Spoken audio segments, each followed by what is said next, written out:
welcome back to the King Tony Workshop. Now, has this ever happened to you?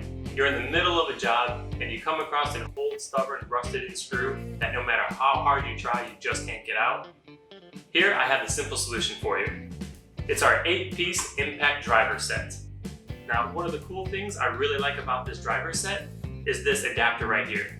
It quickly pops off, so you can use not only screw bits, but also any half-inch driver socket you put on, just that simple. Now for our demonstration today, we're going to be using a Phillips head screw bit, so I'm going to pop back on the screw bit adapter. Choose the suitable bit that you need, put it in, grab a hammer. Now, there's no need to be nice about it. Go ahead and pound away.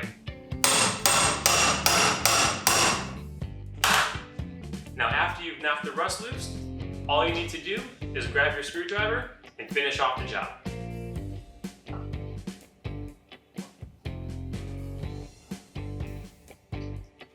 It's that easy. So next time, don't get angry, don't get mad, just grab your impact driver set and enjoy your work. I'll see you guys next time.